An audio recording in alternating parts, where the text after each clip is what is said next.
Recording.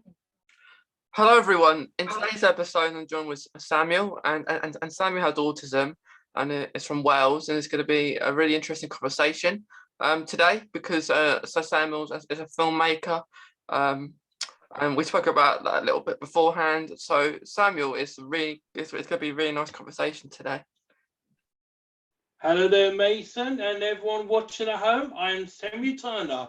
I'm originally from London all these years ago, but I was originally moved to Essex many years later onwards. But now I'm half gold, being a filmmaker in the heart of Wales. Yeah. Like you said before, that you was from like London, first, and then now you're in Wales. Yeah, because what it was, I was originally born from Newham all these years ahead before I did actually move to Essex years later because of the disputing matters that had gone on the most. But since moving to Essex, my original life was really an antiquated and complicated experience, especially when it came to the fact I was diagnosed with autism when I was younger at the time. Thankfully, when I was able to join my life at school, in the special school, which is in Essex, I think the confidence gave me some chance to express myself with kind of experience and behavioural skills in a correct and positive manner. Yeah, I completely agree, because I think autism kind of helps you, doesn't it, in a way?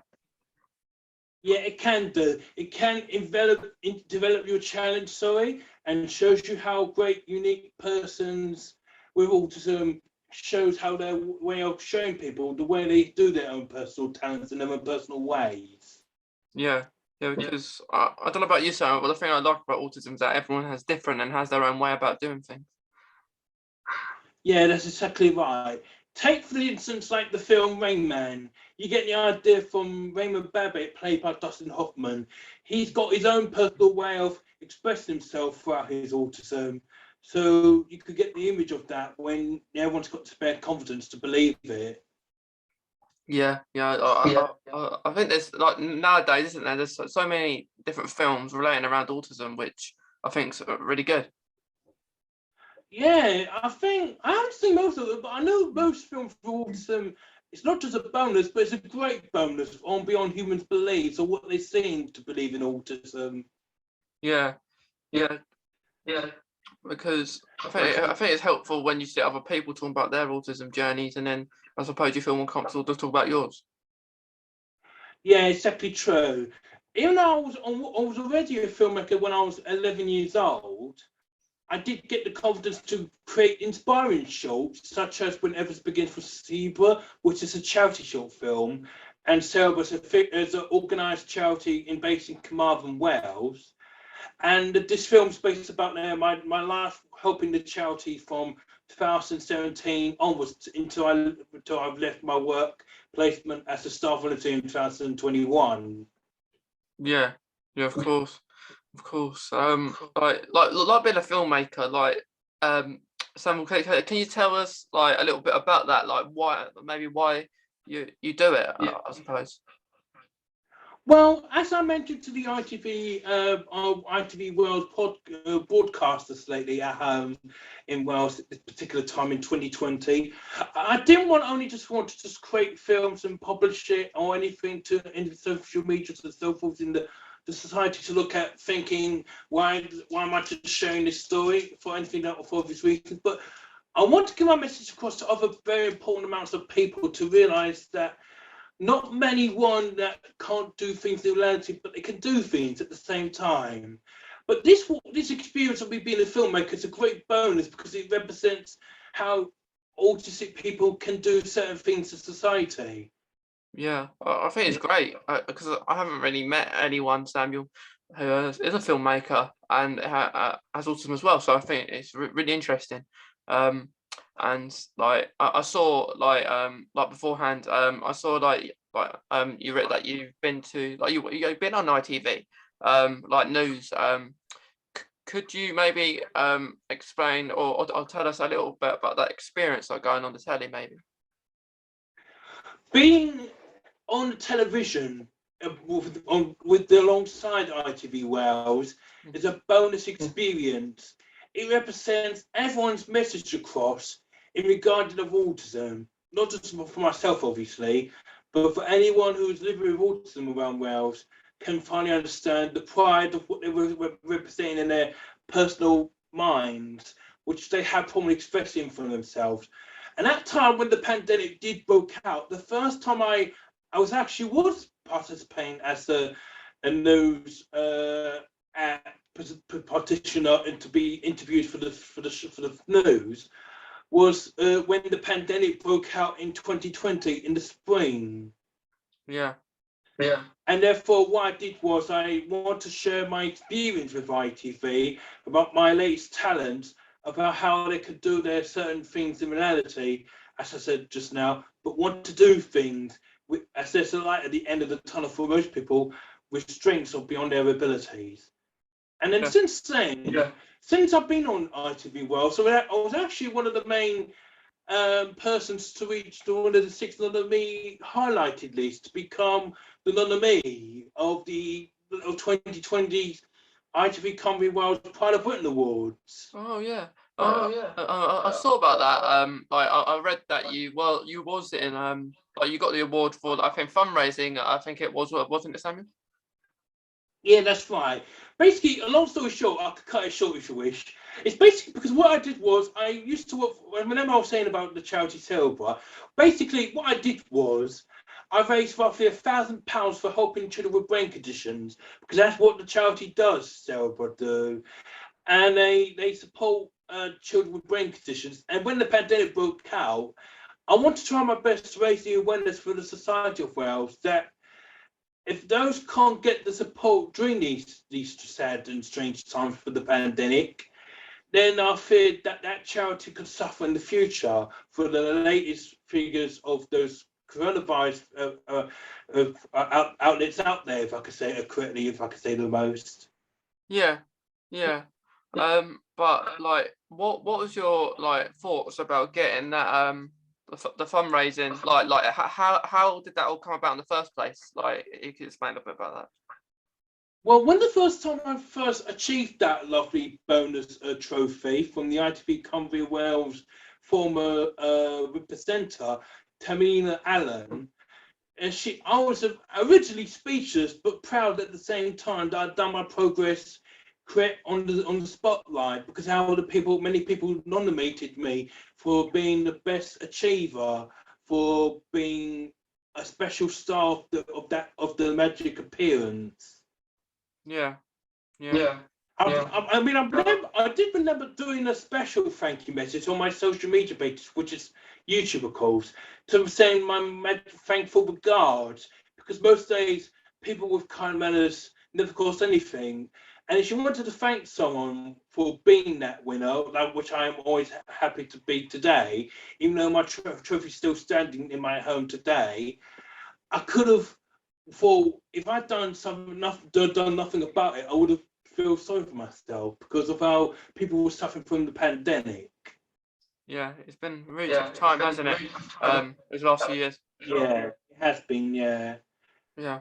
Like actually talking about the pandemic, like how's it been for you, Samuel? When the pandemic broke out, I thought at first it would have been normal, and my first thoughts, but I wasn't aware what the pandemic is at that particular time. Although I did find out it was originated from the 1970s, which I found it's amusing, but I thought it would have stopped by the time being, as I was unaware of. However, thankfully, I did manage to calm my routine situations about me suffering from the pandemic, and I wanted to do something about it for anyone who's living with autism. Take, for example, if you was nervous to take a needle injection, for example, and you don't refuse to have it, I've done an interesting video about how to take the vaccination, and which helps to represent people in the community not to be afraid of the vaccination. As I said to I know ITV news reporter Richard Morgan at the time in 2020. Yeah. It's quite scary, isn't it? Like I suppose having an injection that you don't know maybe if what's going to be like in the next few years' time. But yeah, like it's good that you've done that and like helping people feel more comfortable about taking it. Yeah, I think the main reason why I wanted to do this important information on that news is not because I don't fear that many people wouldn't understand the vaccination, or they would fear would it be scary if they suffer from it from their experience. I only want to do it for show them to remain gaining of confidence, to show autistic people, not just in Wales of course, but the whole community, that having a vaccination isn't scary unless you have got instincts not to refuse it for urgent medical reasons, as I have found out lately, because I have my girlfriend's family who had nervous experience for taking needles. But I can't stress it too much because I don't want to confuse people. Yeah, I suppose everyone has their own opinion. Like I've had all the like the jabs, but like, it's hard. It's hard. Like it's hard times. Like pandemic's still here, isn't it? So Yeah. keep as safe as we can. Yeah, always be safe as usual. Don't go out if you have anything painful inside of you, such as the coronavirus. Just follow whatever's telling you to advise you to do, and you're proud that you're still a great survivor. But if it's worse, I'll send my thoughts to anyone who's suffering from these strange times. Yeah. Samuel, with your films, like, do you have any favourites of yours that you've done so far? To be honest, one of my favourites in particular was, of course, When Efforts Begin for Cerebra, which I'm not sure if you've seen on YouTube lately. It's actually an award-winning short film, which I've based on my heart. Not only I want to do that story for real, but because of the way that I found out that the St. David's Awards have given the credit to achieve the Cerebra Involtation Centre their award for their great work they achieved on for helping children in the community with brain conditions. Yeah. And that film was a bonus and the main favourite. The other favourite was, of course, although it was originally a college sort of style film, Mental Health at Mint, which was an original film I'd written from my experience and also done at the college as well, because it was meant to be a college student project, which was usually in the Richmond college called Far Adult Community College. And what I did was, as opposed to doing the normal live action story, I'd done puppet type of animation of one student at the time who was named Mr. Coombs. He was the main co-star alongside of me, and I was also included as the main, look like a puppet sort of talking animation sort of characteristic character in that film. That was also a bonus Mental Health at Mint. It can also be found on YouTube, even though it's a good story in helping and advising people to express ways to help calm your anxiety, even if it's involving mental health. Because mental health sometimes makes people antidepressed and suicidal at one permanent reason. So it's this bullying side of things or anything painful that you wouldn't notice. Yeah.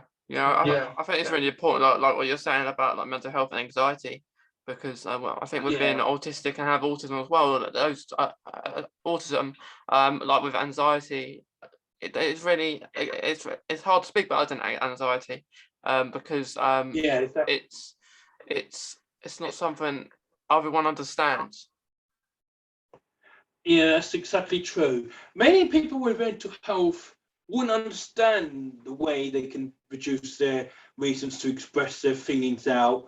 And I thought, the obvious reasons, I think that mental health at mid videos should be a great hot, positive reaction that people want to see the most. But I mean, the mental health at mid doesn't only advise you to do what you're forced to do in order to maintain your stressful illnesses alongside mental health.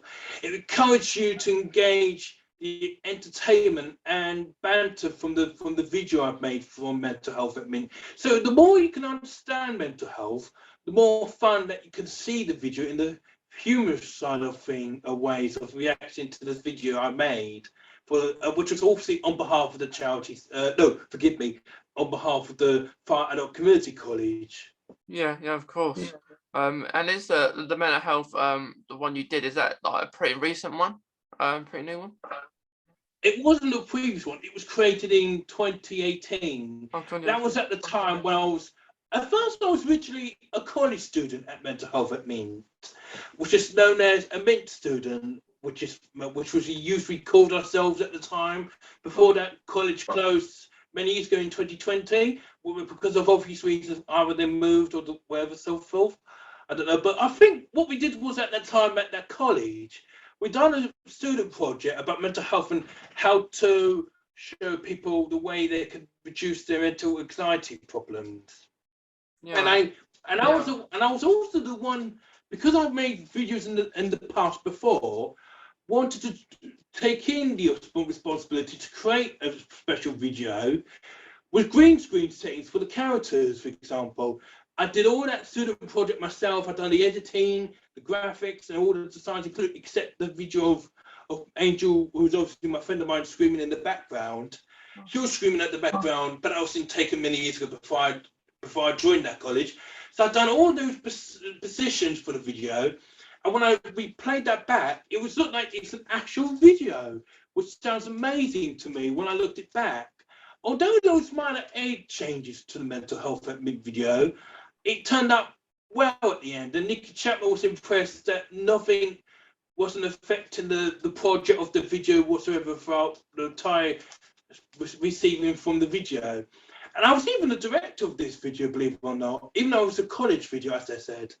Yeah, it sounds really interesting, Samuel, because like you said, you kind of directed it and done it like most of it on yourself, and just you, and I suppose it takes a lot of because you said that you've done it since you're young, like filmmaking, and I suppose it takes a while to practice to do it as well. Yeah, it's certainly true. It can be challenging for most people to create the personal videos from their heart, not just for the main purpose of doing it quickly. But the minute you want to do something important out there for showing the awareness of mental health, for example, the more confidence you can gain to receive pride and awareness you achieve from the deed of pride of creating mental health achievements. I'm not saying for definite, but it's on days when you want to feel honourable to respect those who live with mental health and live with autism as well. Yeah. I think it's really cool because it seems like you've been really busy, and I like keeping busy as well. Especially like in the pandemic too. And yeah, because I suppose we have maybe more time to do things like during like the lockdowns and stuff. But like with like how have you got anything to tell me or anyone that's listening, like any upcoming like films or projects you're thinking of doing? The main good news I was about to share with you, believe it or not, Mason, is basically an upcoming short film which was based on an inspiring book which is now available on Amazon, and that book is called The Autistic Side of Love. Oh, that's really good. Yeah, it's a good book. I actually made this storybook myself. Is that quite a new book? Oh yeah, although it was published in, forgive me for the dog boys here, just reading a few shots. It was created on the 30th of November 2021, and it was published for the first time. And I actually got 3 5-star ratings on there. And this book is basically a story about my love relationship with me and my fiancée, who basically wanted to find ways of showing that autistic people can deserve to be loved, but have a loving time in a relationship at the same time. And this book was created and written by myself, and it helps to achieve success that people who can be publishers can be special to create love stories, autism style. Yeah, and it looks even good. Like the cover there looks like it looks like is it a cartoon kind of book, Samuel? It is a cartoon. Yeah, it's like a animated sort of storybook, but it will be made into a film sometimes this year or next year. Depends how long the process of creating the film will take. But the great news is the book, The Autistic Side of Love, can be £6 in paperback here. If you don't want to read it on book form or in case of flooding reasons, it could be found on Kindle devices for £4.50. Yeah, I think that's like really helpful that you're that as well as thinking of other people that may not like read or be able to have it like paperback. So it's good that you found like another way where people can like listen to it even. Yeah, that's exactly true. The main reason why I want to do the book was because I want to achieve the aim of myself to show that kind man has never cost anything to create something really unique as opposed to just special. And that aim was to show people that there's a chance to achieve the awareness of autism. Like I said, as there's a light at the end of the tunnel for people with autism can't do things in reality, but can do things for their great achievements they've done the most. Yeah. And a question about your films, Samuel. Like, does each one take like a different length of time depending on what kind of film it is? Sometimes it can be slightly time consuming in the way I edit videos, but remarking of how I aim to do videos slightly different is quite surreal. And as I discovered when it came to showing one of my films in Southend-on-Sea Film Festival at that particular time throughout 2017 to 2020. However, sadly, when the pandemic was about to ease off, I didn't have a chance to create films since because of stress-related reasons. However, I love making films, and that's what makes me a half goal to show the awareness throughout my talents with autism myself. Yeah. I think that's great that like you actually spread awareness of autism while making your films. And yeah, like what I think is good as well. Like you've created a book, and then like you said, you're gonna this year or next year you're gonna make it into a film because it happens. Like for example, let's say Harry Potter, for example. You have the films and you have the books as well. So I think it's good that you're thinking or gonna make a film out of the book that was released last year. Yeah, that's exactly true. The only possibility why I want to turn it into a film, because many people in my local area, excuse me, my local area, including some parts of Wales, they were so satisfied with the book. And I thought, the reason I want to transform it into a film was because I want to show how the book meant a lot to people when they saw their way of seeing the book, but they could see the differences in the film format and be my first, obviously my classic short, which will be coming in about few months or next years ahead. Yeah, I think that's really good. And like when we finish, it'll be nice if I have a look, maybe have a look at the book as well, so I can maybe see it, and it looks really interesting. That's fantastic. And the book, in case anyone couldn't see what the book was called, that's how I was showing it to everyone. And that book is called The Autistic Side of Love, written by me, Samuel Turner. Yeah. Like, did it take a while to like write it, Samuel? It was, to be honest, being an author for the very first time and publishing the book was extremely difficult because it was my first time ever to write an autistic story about someone who has autism but it's not real in the book. It's like me, for example. It's like me who's in a loving relationship with my fiancée Aimee, but instead of writing the real names in the book, I turned it to fictionalized names throughout the entire period of my love story. Yeah. But however, what I did was I managed to change some editing around, because not but with the book itself, but from the way I'd have problems doing graphics design. But the great news is I finally solved the solution with some help from Kindle book editing software I've got on my laptop.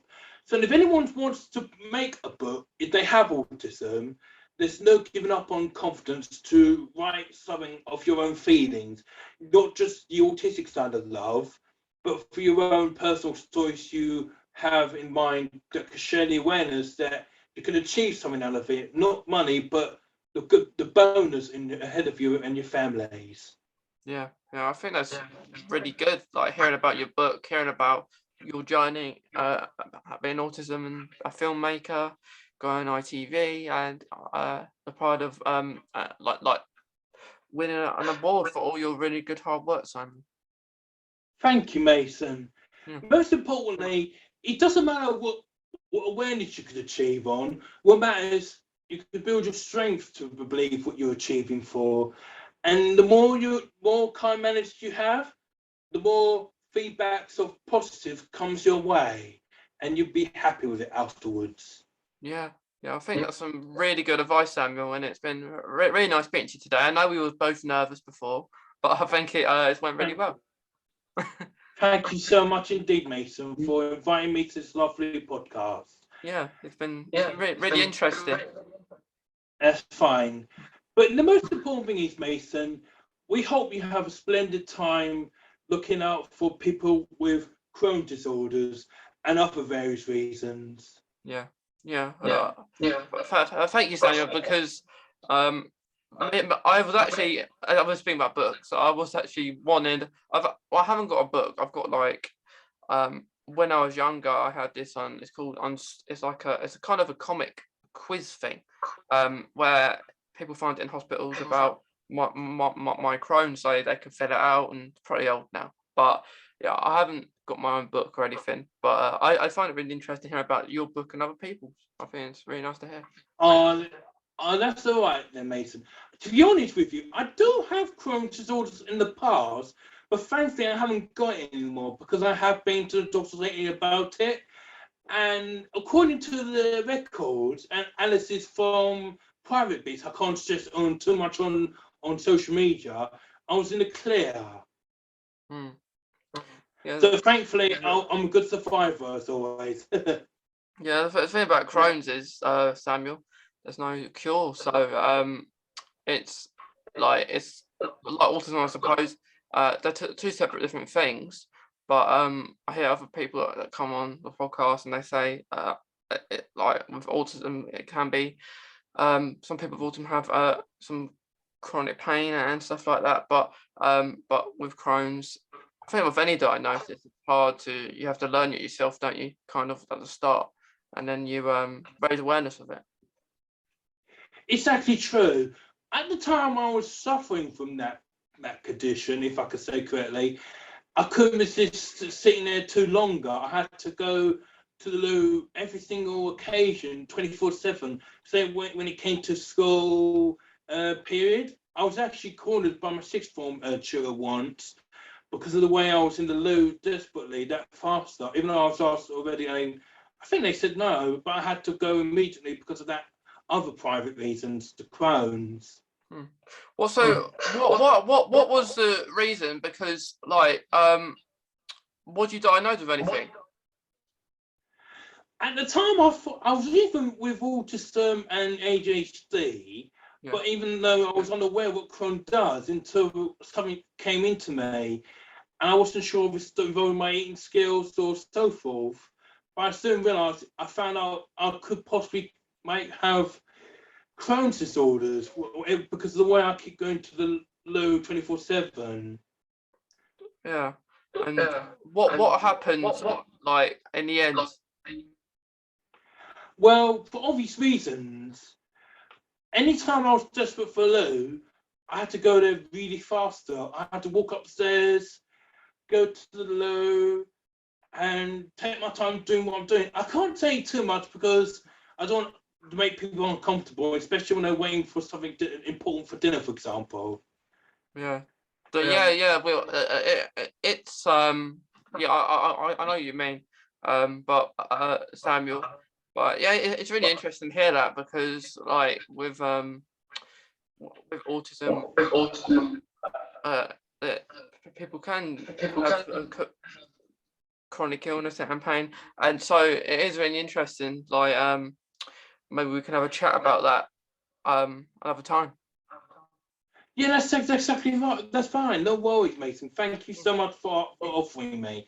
But Yeah. most important thing of all, is the more patience you have with Crohn's, don't take it too slow because it will be too much.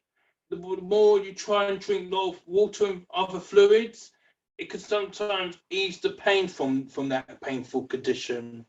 Yeah, it's really hard. It's really hard, Samuel, because like like everyone has people have it. Lots of people who have Crohn's have it differently, and like yeah, like there's certain things that can help. Like stress isn't nice though with Crohn's, um, but yeah, it's like autism is different for everyone. Crohn's is as well, and there's why we raise awareness for like autism and Crohn's, and it helps other people understand, doesn't it?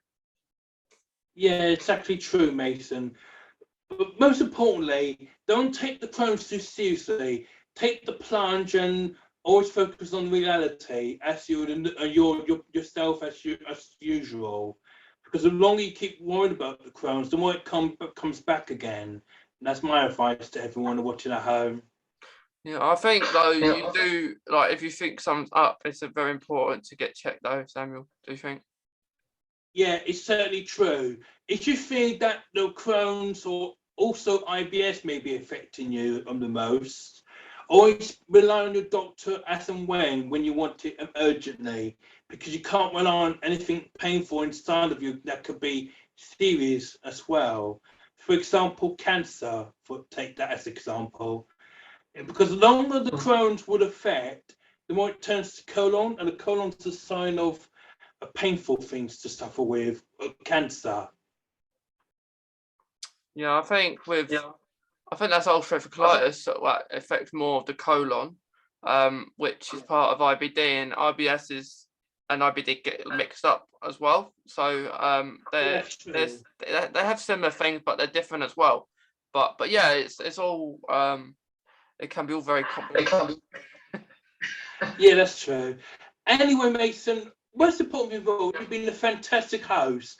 And I want to say a massive thank you for your time talking to me for the very first time. Yeah, it's been really good talking about autism, hearing about all the wonderful things that you're doing, Samuel.